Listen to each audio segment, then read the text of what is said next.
You can create a realistic podcast or audio overview in NotebookLM, and you can actually join the conversation. So by default, this podcast is being hosted by two AIs. But if you have any question or anything that you want to say with AI, you can actually join the conversation, just talk to AI, and it will immediately give you the answer. So let me show you how you can enter the interactive mode in the NotebookLM podcast. Okay, first let's go to notebooklm.google.com. And by the way, this feature is available for both desktop and mobile app versions of NotebookLM.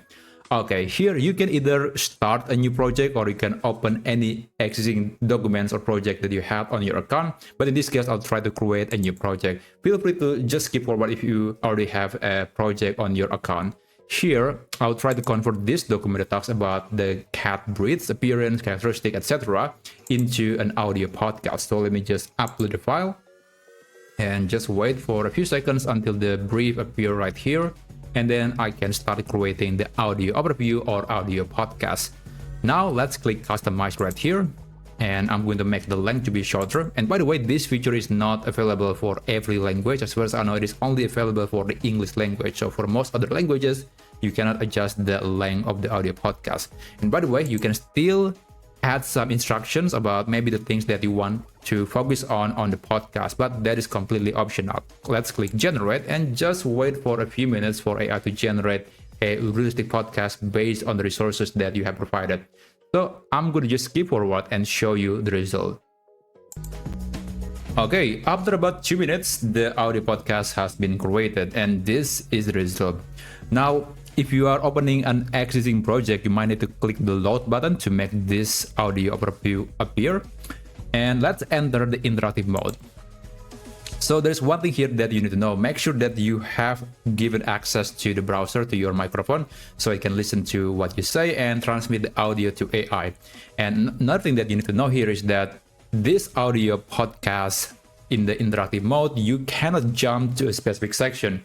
You can start, you can restart, you can stop the audio, but you cannot jump to a specific section. Like if the audio podcast is 10 minutes and then you want to just skip forward to, let's say, the 5 minutes, you cannot do that. You have to play from the beginning and it has to happen in real time.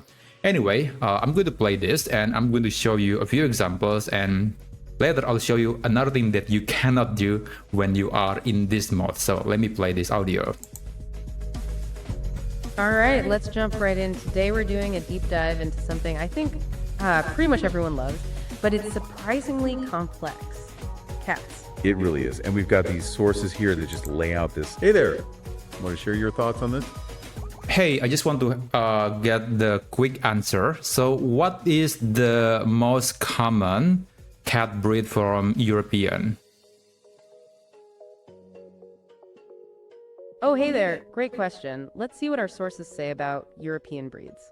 According to the material we have here, there are a few breeds listed as originating in Europe. Yeah, it mentions the Norwegian forest cat from Norway. And the chartreux, which comes from France. Oh, and how can we forget the Scottish fold from Scotland with those adorable ears? Exactly. However, the sources don't act. Oh, back to our listener. What's up?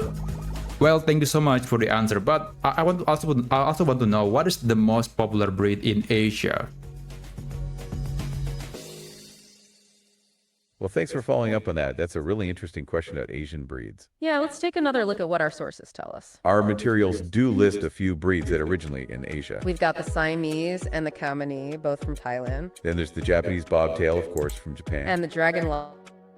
Okay, so far AI is able to answer my questions, but there is one case where it's likely to reject my question, which is something that might not be related to the topic. So I'm going to ask a completely different question that is not related to this topic. Live from China. Oh, and the Singapore. Oh, yeah, Hey, what is the capital of France? Well, hello again. That's a bit of a detour from our cat conversation. It is. What a fun one. The capital of France is Paris. Indeed it is. A beautiful city. Now back to our feline friends. Right, we were just listing. Hey, yeah, what's up? What is the longest river in the world?